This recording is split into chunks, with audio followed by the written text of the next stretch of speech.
I'm delighted to be back virtually in Ireland, as it were, or wherever we are. And I hope to come this spring for a humanities fellowship at Maynooth and catch up with some of you. It'd be great, or all of you. And it's always wonderful to be there. And the archaeological community, historians, everybody have been terrifically welcoming whenever I'm there. And I really, really like the intercultural, interdisciplinary aspect of this sort of work. And I think you'll see that here. I have three parts to this talk. Let's see here. And I'm going to go through part one pretty quickly. There'll be a lot of slides, but I'll be zipping through them. If there's any particular questions, you can, of course, ask me. I reckon I've got about half an hour to 35 minutes, and then we'll open things up for discussion, as I understand it. I wanted to spend a little bit more time, this being also a research strand, I wanted to spend a little bit more time talking about rather than what I've done, talking about some of the potentials and problems with VR, particularly as it involves textual studies, virtual reality and textual studies, in terms of comfort, but also in terms of what it can be done with it for teaching and research purposes. So I'll be talking about that also in the context of the ongoing grant that we have at ECU involving a few co-collaborators, or I should say collaborators at other institutions that'll be listed there. And then also where can we perhaps go next? And again, to open up conversation with future possibilities. So what have we done? This all started at ECU when I was approached to put together a faculty webpage based on my research. So since I'm very interested in Spenser in Ireland, early modern Ireland, I started with that material. It became this website, which has been updated in 2019. And the idea was to connect Spenser's writing, both his poetry as well as his explicitly political and Irish-oriented prose writing, with early modern Ireland and his stay at Kilcolman Castle, in particular on the Munster plantation. The website integrates literature, art history, archaeology, music, geography, and history. It tries to take advantage of the multimedia approach that the web can give us. So there'll be little sound snippets. You can zoom through it. Actually hear the croaking of frogs in the background, the same ones that Spenser would have mentioned drove him crazy in Epithalamion on his wedding night. That kind of thing. It's exciting. The frogs are still alive and they still inhabit the marsh near Kilcolman. So there are ways that we were thinking about how can you use the website to bring Spenser's world alive, even in this 2D format. So there's our man Spenser. I'm not going to go through all of this, but a couple of things. Obviously, digital humanities is interdisciplinary by nature.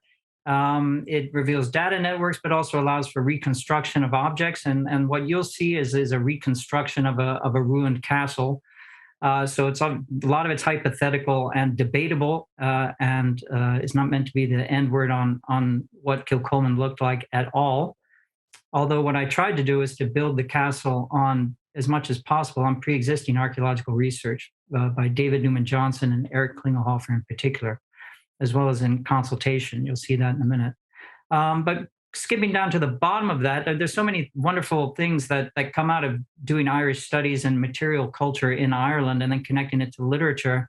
But skipping to the bottom, again, my main goal to begin with as a literary scholar was to connect aspects of his writing, including his poetry, to his Irish landscape, to his Irish life, his Irish biography. And there are new biographies of Spenser that have come out recently in the last 10 years. There's a lot of new interest in the field, in the subject. So to be able to bring this to a wider audience is terrific. And also beyond literary scholars, but including literary scholars, because there are still people who study Spenser who would be more interested in exploring even issues of race and empire outside of an Irish context. That's still going on. So how can we bring all of these different voices together?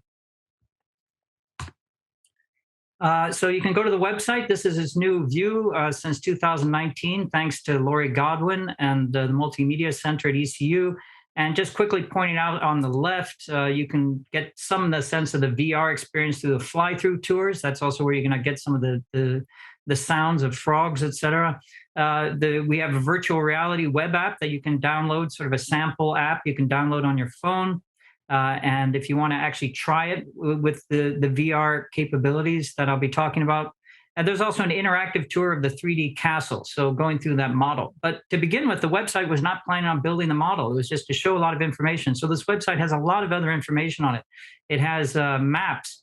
There's Kilcolman right in the center of Munster, which is why we called the site Centering Spenser. It has graphs on, tower house distribution. There's an awful lot of them in Munster, and there's an awful lot of them around where Spenser lived, which is interesting. It'll have pictures of, GPS, ordnance survey pictures, and it'll have history, essays, discussion about not just Spenser, but Sir Walter Raleigh, archaeological information, but also information on where Ireland may appear in Raleigh's writings, for example. And then history of the castle site itself, which of course was not built by Spenser at all, but was occupied by him and built onto by Spenser, so says Eric Klingelhofer. A castle that started as a mid to small sized tower house, built in the 1420s as part of the Desmond lordship. A great hall was added in the early 16th century. It was inhabited by Spenser starting around 1588, right around then. After the Second Desmond Rebellion, forfeited a lot of attainted land from the Earl of Desmond. Spenser is thought to have built a parlor. I'll highlight that in a minute. And he raised his family there with his second wife, Elizabeth Boyle. And surely he wrote some of his writing there that we don't know. We don't have anything in Spenser's autograph that says today or journal. I started the book 3 of the Fairy Queen at Kilcolman. We don't have that.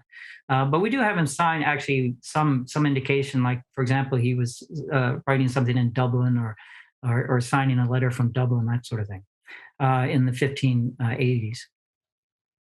Finally, Spenser is burnt out of Kilcolman in 1598 and dies in London in 1599. And so what you see here, too, is you see the ruin of Kilcolman. This part in front of it is a 19th century addition onto the cellar. This is a folly that was built by the landowner. The landowners are still the Barrys and Harold Barry, so that Lord so-and-so could stand up there and have a picnic and show everybody the romantic landscape of Spenser.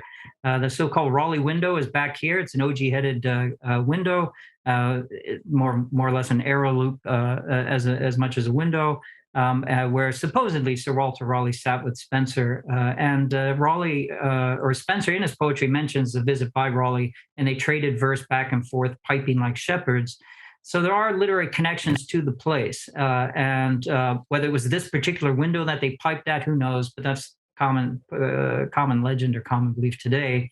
And again, the thing would have been much larger. So how can we reimagine what the castle looked like?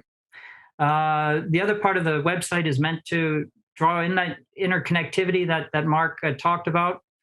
So you have other famous writers, thinkers, explorers like Thomas Harriot, Sir Walter Raleigh are there. And then, of course, you have the wider world of the bards, the Gaelic culture, the Old English culture of the Desmonds. There's so much, and it's such a rich cultural landscape. But we put up things like Jobson's map, which is interactive, a plantation map that Spenser will be marked on, and Raleigh, sort of a colonial artifacts or propaganda in a way, but also obviously meant to be practical tools. And I'm very glad to be following on in this research strand, the talk by Pat Palmer on the McMorris Project, which is also looking at these sort of interconnectivity, or looking at the interconnectivity of many of these writers in a way which echoes the 6 Degrees to Francis Bacon, who I think looks mysteriously like Hiram Morgan there, but suspiciously so. Charming. Okay, so here we'll get on to what we were then doing when we got into the modeling part of the castle. We followed archaeological diagrams, Newman Johnson. Up here you have Eric Klingelhofer. There's the tower house bird's eye view. Here would be the Great Hall over here. This is looking down. And here would be the intermediary parlor. So Klingelhofer excavated certain parts of it The Bonn wall would have run around here. He did a couple little trial trenches. That's an isotopic drawing by Klingelhofer. And then we had our own artists at ECU sort of imagine what it would look like, trying to be careful with the details in terms of what other castles look like, but also in terms of some of the historical views of Kilcolman, which are also on the website. Some of them are a bit odd, like why is this window here when it should be inside? That would actually have been the inside of the space. That's Croft and Croker. So you can't trust these, but there's a study that waits actually to be done on just simply historical views of Kilcolman and what we can garner from them. So again, the other standing castles that have also been drawn and that you can visit, we try to incorporate details or at least base some of our information on those. Barry's Court is a key one. It's been refurbished inside. We went into Barry's Court, we filmed it and took snippets of our film and recreated objects in our castle modeled on the ones that they had put into Barry's Court in the 16th century. So we're trying to be authoritative, or at least use what resources we have in the academic as well as the public history communities here. So there's a drawing, there's Barry's Court lectures. There's a drawing of Barry's Court with an interior bawn, right, with a little bit of a garden in there. Gives us ideas of what Kilcolman could have looked like in Spenser's time. And then objects, interesting objects that people are always intrigued by. For example, the double cedar privy, the sort of thing that catches people's attention. So we decide what we want to put in.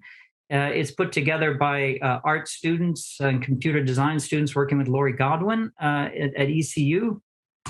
And here we go. So from that ruin, we now have this reconstructed compound, the Bonn wall or exterior wall with a hypothetical garden, Elizabethan garden we put into it. There's no archaeological traces of that, but we thought that's a good teaching moment. A number of these bonds would have had gardens. We can put in an Elizabethan knotted garden. We took it from Hadfield House, I think, in England, and as we explain that this is a sample. But again, you can use this castle compound in many ways that even go beyond Spenser, that also reach into English culture. If a student wants an idea of what an Elizabethan knotted garden looked like, well, there's one right there. So here's the compound. You've got your tower house, you've got your great hall, and this is the so-called parlor. As Eric Klingelhofer calls it, that Spenser would have built in the hypothetical garden. And a lot of stuff would have been in here that we don't have. For example, stables, smithies, shops. It would have been a lot dirtier, a lot more junked up than what you see. So we've put sketches, schemes, there's a cross-section of it. Again, I'm going to zip through some of these things. You see the cellar down below, the bedroom up above, a study. Everything really above this line here, halfway through, is not there. So that's all hypothetical, but based on what places like Barry's Court or Blarney Castle would have looked like. James Littleton has a very good book on Blarney Castle. We were referencing that and to make our best guess. Here is a cross-section of the parlor. On the left, the great hall, screen passage, and then we put in a little bit of a privy there, and there was a cellar that Klingelhofer found underneath it. So then we have to fill it with objects, and voila, you end up with a room that you can sort of imagine you're in a medieval castle, a tower house. And this would be Spenser's bedroom with a 4-poster bed, which we modeled on one that we saw at Shakespeare's birth site in Stratford-on-Avon. And there's our 2-seater, sure enough. And then we put in whatever interesting objects we thought might belong in a bathroom, including Sir John Harrington's book on toilets and modern plumbing, Metamorphosis of Jakes. And let's not also forget that Sir John Harrington visited Munster in the 1580s. So there are all sorts of, he was interested in becoming a planter, but he didn't. And he himself was an epic poet. So there's all sorts of interesting connections with Spenser that can be drawn out through this network of books and objects. So here's another example of how one can use the archaeology to illustrate and elaborate on the writing and vice versa. A fascinating artifact found at Kilcolman by Klingelhofer was a tuning peg for an instrument. He thinks it was in the habitation layer of Spenser or close to it. So here we are, besides pipes from the 17th century.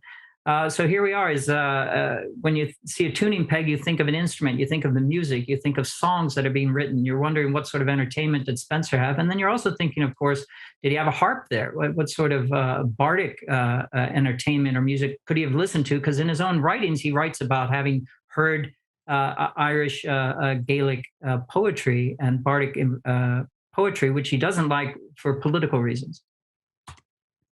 So in the website, you can do a bird's eye interactive uh, view and sort of interactive tour of the castle room by room. So we decided, since we found the tuning peg, we'd make a lute. We put it in the downstairs or the ground floor parlor. And when you click on the lute, you get an object, you get an object description, and an audio file. We got Christopher Morangello donated a 60-second file, Dowland's Tears, so you can hear some Elizabethan lute music.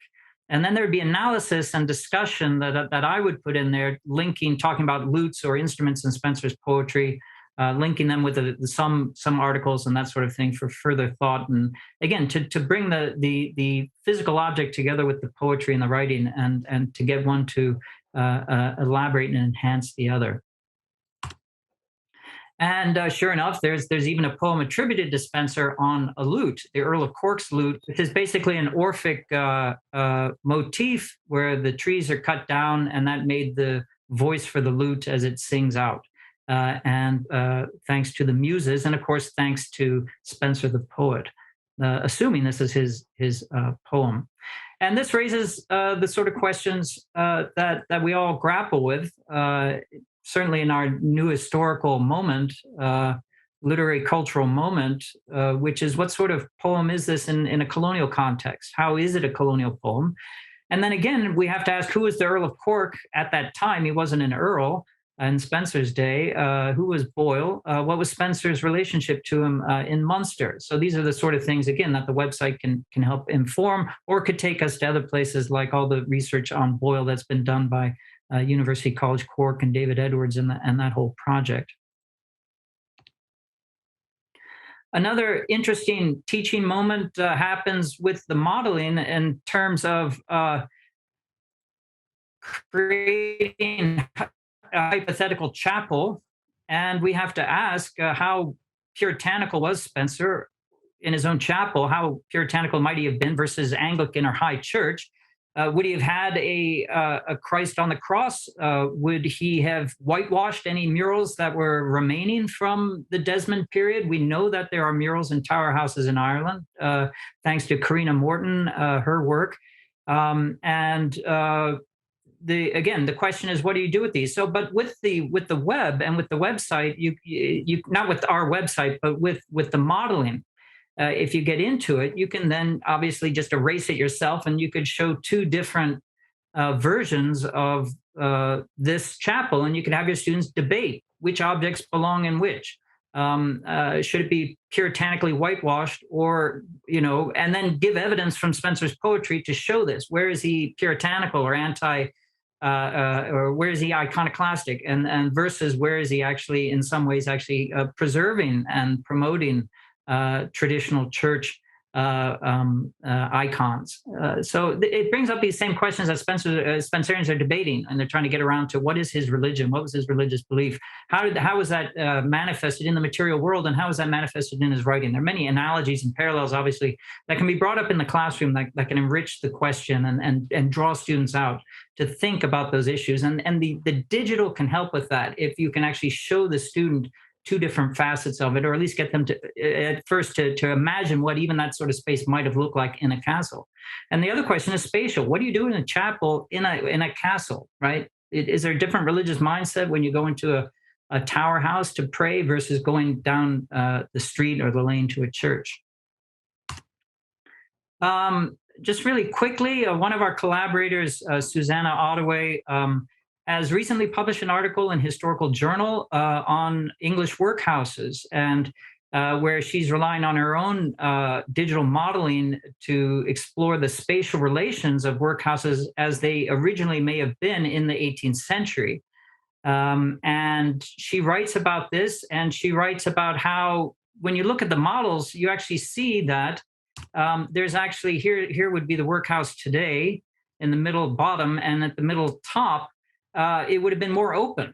There would have been more open arcades. There would have been a greater flow of traffic between the poor and the rich, the caretakers and the inhabitants, et cetera, in the original model. So it raises larger questions and about, okay, what is the social model there? How ostracized or separated are the poor from, for example, the rich or the people taking care of them versus the community at large? So knowing the spatial relations of the original buildings is helpful to understand these academic questions of social difference, hierarchies, that sort of thing.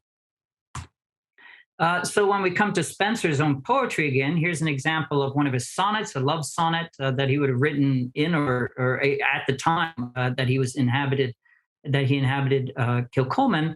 And if you look, I'm not going to read it out, but if you look through it, you can see there are a lot of political terms, political historical terms that he uses in the sonnet. And then he's got these interesting spatial references or things that could have a spatial relevance. If you're Elizabeth Boyle's second wife, you're getting this poem, you're being wooed to live with Spenser there. What are you going to think about Kilcolman or even Spenser's bedroom and or domestic sphere more generally conceived when he refers to it as a cage and you are the bird or bride who's going to be put into it? What do you do with this poem? How do you approach Spenser's wooing? What is the love language that's being used here versus, or as well as the political language? And that can become very personal and very interesting for students as well. And then at the bottom of this sonnet, very interestingly, Spenser refers to a brazen tower where he wants to build his spotless pleasure in a fearless faith. So there's religion, there's sex, there's comfortable ideas of comfort and living, luxury, ideas of sacredness, and all wrapped up also with this image of a brazen or a brass, as well as bold tower. Is he referring to Kilcolman? Who knows? But certainly this idea that he's living in the Tower House at the time makes us think, and it emphasizes, I think, those elements of that poem. So these are the same sort of questions you can bring up for students. And there's Vicky McAllister. She's a collaborator on this project as well. Her book on the Irish Tower House that came out not too long ago. So when we bring the writing together with Spenser's writing together with the social, cultural, archaeological context, what do we come up with? What sort of connections can we make? There's our tower, there's the bower, for example. And then another way to think about what's going on here is as we remodel it, we have to understand or try to consider how important or prominent is the castle in its context. And there's a debate about this involving yours truly and Tig O'Keefe, the archaeologist, a debate that shook the internet on Spenser Review. And you can catch up to that yourself. But again, Tig O'Keefe saying that Kilcolman was kind of small, remote, away from any roads. So who cares if Spenser was there? Who knows if he was there or he cared? But what about other people?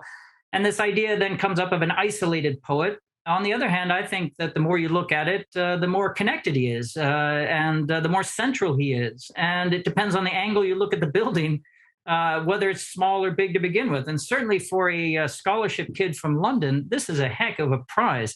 He becomes a landed gentleman there. And before his death is nominated Sheriff of Cork. My friend John Bradley said if he hadn't died, he could well have attained knighthood. So again, depending on how you look at the tower, and the remodeling helps us look at the tower, can help us understand or try to reconceive what Spenser's life is about, what his life is about in Ireland in relation to other people. That's a big tower. But again, it depends on the perspective. So last but not least, there are teaching resources on the website that you can check out. So now what are we doing now? We received well, at first I should say Doug Barnum was very interested in using the model and brought me into it on different sorts of virtual reality devices. Doug works at the Virtual Reality Center at East Carolina University. And he's experimented with Microsoft HoloLens, which is an augmented reality machine. where he put the castle in, and you could walk through with the headset on the actual through the physical space of the castle itself, the model at human scale, which was very exciting. You could see through, so you wouldn't trip, but at the same time, you sort of had this projection in front of you, like Google Glass. You may remember that. Microsoft HoloLens is a big thing now, where then you would basically have a projection in front of your eyes that would also sort of recreate the space that you're supposedly in terms of the programming. So Doug played around with that, and then he also then started working with the Wanda VR Spaces and Studio. It's a company based in Paris, of all places, but they allowed us to do what I'm going to show you in a minute, which is using your cell phone to create a virtual tour of the castle, which is relatively static, but nonetheless allows for interactive involvement, where you walk into a room, it's like a cylinder, it's static. However, there are certain objects that you can focus on, you can activate, and then they pop up and you learn from them. So you can zip from room to room and get information in each room. So at that point, it was just a matter of creating various modules and putting the information into the tower house that we wanted, so that we could create tours using the various technology at hand. So here's again the HoloLens. The other problem is it's very expensive. Now we're moving on to Oculus Quest, which is basically a cell phone in a holder, pre-manufactured, and the cost is pretty high. But the ultimate solution that we settled on to work with is the cheapest for us, which is basically let students use their own phones and put them into a holder, either a plastic holder or something like Google Cardboard. Nearly every student has a phone, but we should also be emphasized that these programs also work on computer laptops and desktops. So you don't need a phone to go through and do these tours. You can still go into the Wanda VR programming and go on this tour. So basically, we decided with this NEH grant that we got, the collaborators are listed there. We thought we would try to create these modules where you can go into the castle, pop up certain objects, and learn about them using your cell phone, which would be put into a Google Cardboard box, and you put that on your head. And because the phone goes into split screen, it creates a stereoscopic effect, and it makes it feel like you're in a 3D environment. And with a very cheap headset on, if you don't count your phone.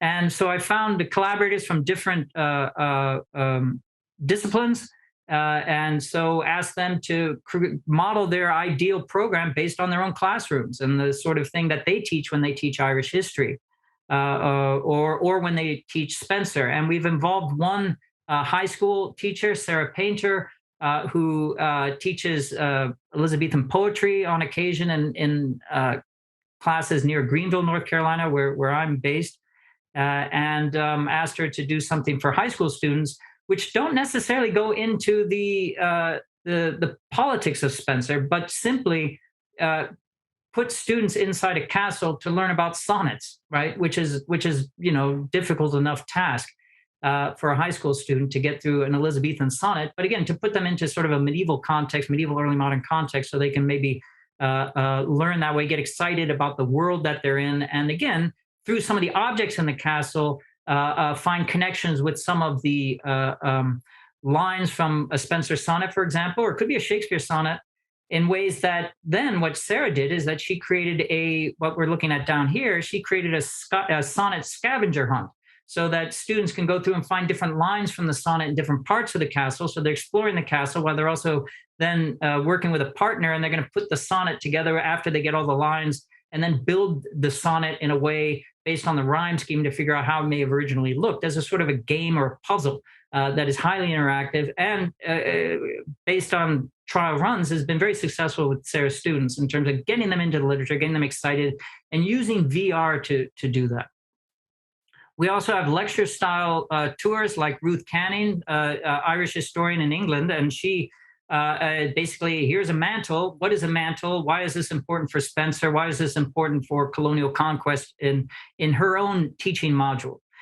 We also have some narrative tours that are avatar based that focus on these same sort of objects, where Vicki McAllister, the archaeologist, she's in Missouri, but she wrote the Irish Tower House book. For her class, she has a character lead the students through, sort of be the voice of the tour, and lead them along. And it could be a character, a Gaelic character. It could be an Old English servant. It could be an Old English lord. It could be Spenser himself. So, and then we'll have separate teaching resources and instructions on a different web page. So to guide teachers into it, we want it to be, it's open access, it's publicly accessible, have it be as used as possible, which is also, of course, the purpose of the NEH in general, National Endowment of the Humanities. So here would be an example of the sort of tours that we're building. You enter the inner bond, you turn right. There's the yet, or the gated door, the barred iron door to the castle with the big door behind it. You choose to enter. You are in a room and you see there's an object here. This is your prompt for the object. You see signs to exit. You see signs to go upstairs to the second floor. You're in the cellar with a bunch of barrels. And there's this very interesting hanging object. What is that object? It's a mantle. So somebody comes in, hangs up his mantle or her mantle on the way up the stairs. That's a natural place to do it. Using the domestic details to sort of bring out the life of interesting objects. If you want to learn more about the mantle, you can click on it or it'll automatically pop up. We're still working on the navigation features, and you learn about what a mantle is about. Some of this language will come from the Centering Spenser website that I've written, but a lot of it is also what Ruth or Vicky or Sarah themselves have written up and decided that they want in the module, and then Doug proceeds to put it into the programming. And then you get, of course, visuals you can use of the mantle, and the text can also have voiceover, and we're experimenting with different computerized voiceovers. Ruth said, "Can we have an Irish accent give the voiceover?" And absolutely, doesn't have to be a man. No, not at all. No, please, let's have a female Irish voice give the voiceover. So even the contributors were all aware of the gender dynamics that are going on and the cultural dynamics. So building this project is also, again, very much brings us back into Spenser's world in that way as well. Who would have seen this castle? How? Through what voice? Through what eyes? This is something we built off of a project that Susanna Ottaway used with her advanced undergraduate students at Carleton College of Minnesota. They came up with the material, and it was an avatar-based tour based on different personalities, including one based on Gaelic culture. And they asked these questions, and we still have to do some proofreading here. But this is basically these are all prototypes. Where you can go through and you'll be asked these questions after you go through the tour, being led by this sort of spectral figure. And that was kind of exciting too, to create this idea of various ghosts. Spenser also is a ghost in this. And so the shadows of these people who are still occupying the site, as it were, who will lead you around based on their own perspectives. And you can learn about different aspects of early modern culture, Spenser's occupation, as well as those around him, those who came before him, and those who disliked him being there and wanted to get rid of him, for example. So the Gaelic culture, there'd be an object. This is a mantle. This was actually a mantle that was woven by ECU Textiles for our Folger exhibit back in the day, but we put a picture of it in. And a woolly mantle. That was a reconstruction where you can learn about it. And then again, there would be different components. There's a religious tour, the politics in Spenser's life, Gaelic culture, military history, Edmund Spenser. So we're going to be polishing that, working on that, and we're going to try to get the different tours together, perhaps by the end of next spring, ideally, where then we can then sort of look into distributing them and making them more freely accessible and usable. At which point, of course, the technology is going to be superannuated and we'll be back to square one. But fingers crossed that won't happen. So here we are getting back to Spenser. There's things you can do with the interactive pop-up model of various objects. You go in, you see his bed. There's a link to Sonnet Amoretti 65 that we talked about before. You click on it and bang, not only could you get a transcript of it, the modern text down there, here, but you could also see the original as it is on the page. So that's very exciting for students to be able to see that. I think it's exciting for anybody to see it. We loot the archives, the collections of the Folger Library. They have a title page with Spenser's signature on it, as Lee Pifo wrote about. Emerito, that was his nom de plume on this German Neo-Latin poetry of all things. So there we've got in Spenser's hypothetical study, we now have Spenser's handwriting that we've popped up, and that can be talked about, discussed. So this is again our effort on bringing the world of knowledge and text together with the castle. And then you see behind is this library. You can create Borges's library back here, make it infinite. How many texts do you want to put into it that you can link to? Spenser's own library. What text do we know that or figure that he read? Somebody else's library. What was a standard early modern library? This is the sort of work that Mark has done, and people debate. Also, how many books could Spenser have had at Kilcolman? Nicholas Canny says very few. Others, Andrew Hadfield says, no, that's not true. He must have had many. And so that's part of the debate as well. Now, so into the third part, what would we like to do next? Again, relying on Doug's technological wizardry, but also reaching out to other virtual reality labs or digital humanities labs. We're thinking that it'd be really great to fill in the landscape around Spenser's castle. What you saw was the Bond compound. There's a lot around it. Newman Johnson actually hypothesizes or suspects that there's a settlement along the ridge there that would predated the castle or gone along with it.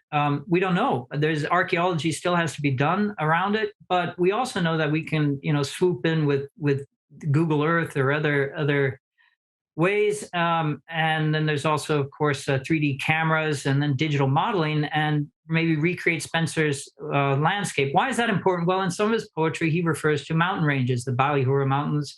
He refers to rivers. He has river stories that have textual sources and analogies, but at the same time are based on real landscapes.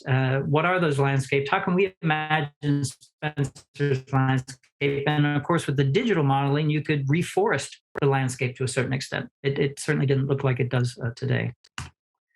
So what we would like to do then is we would like to distribute and make accessible what we've done to schools, universities, and the public ultimately. We would like to do more sophisticated teaching resources beyond our modules. Maybe instructor-led tours, spaces that instructors themselves could go in and lead students around the castle themselves. Another thing we'd like to keep working on is more sophisticated gaming engines like Unreal Engine. This brings up the cost and the accessibility issues. But if you have a VR lab, you could have something like Oculus Rift. You could have a powerful engine that students could come en masse to experience, put it on, and then they would be fully interactive in the castle. Instead of just popping up information on an object that they see, they could walk over to the object, they could pick it up. They could then click and have a narration of some sort inform them about it, and it would be much more fully interactive, like a video game.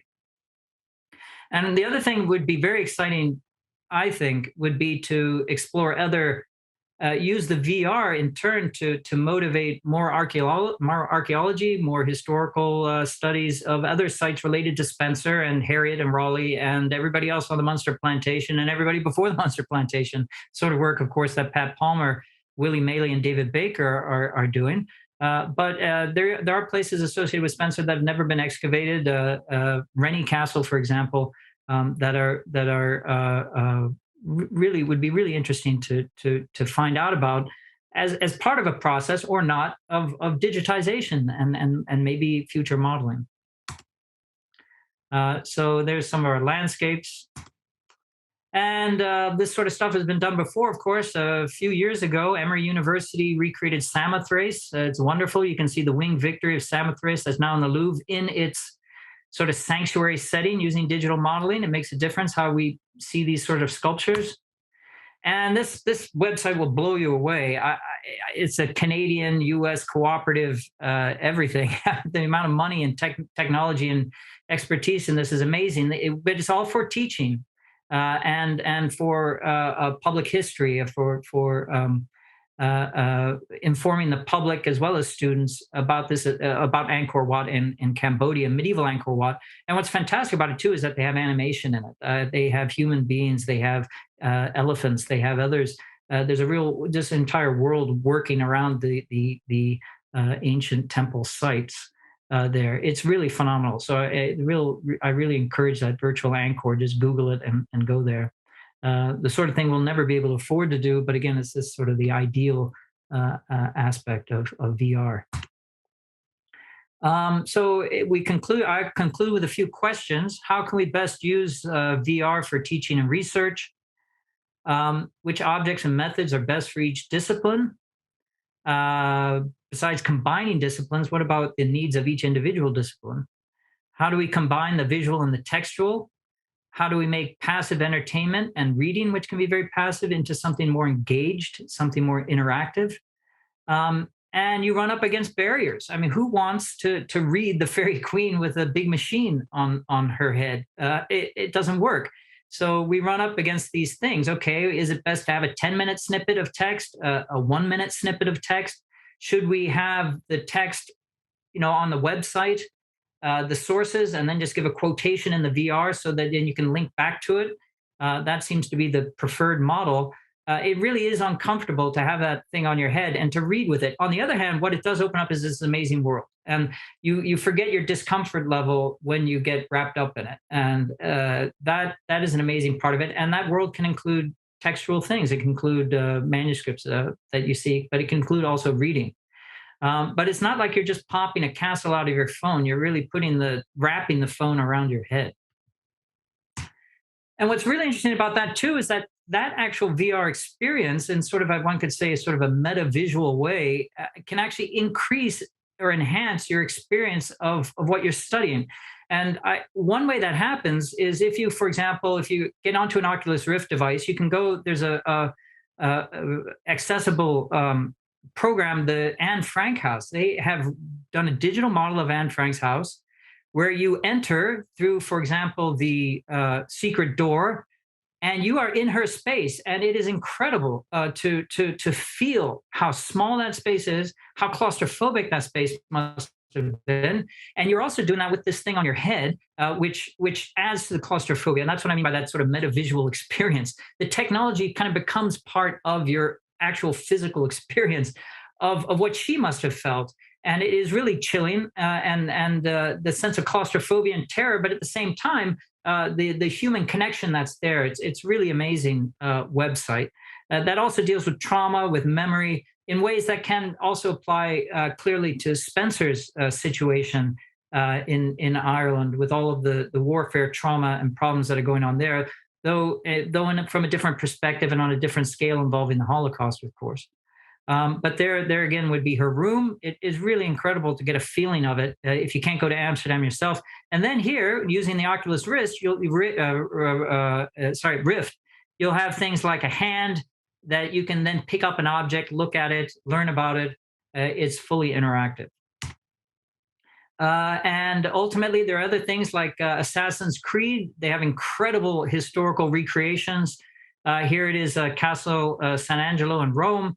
But what would it be like to be inside of a castle looking out? What is that perspective? Well, VR, video games, but also the sort of project we're trying to do is meant to give you a bit more sense of that perspective. What it would be like to be Spenser, or the 12th Earl of Desmond, or the 14th Earl's brother, John of Desmond, who owned Kilcolman. What would it be like to be looking out at the various assassins who are coming after you?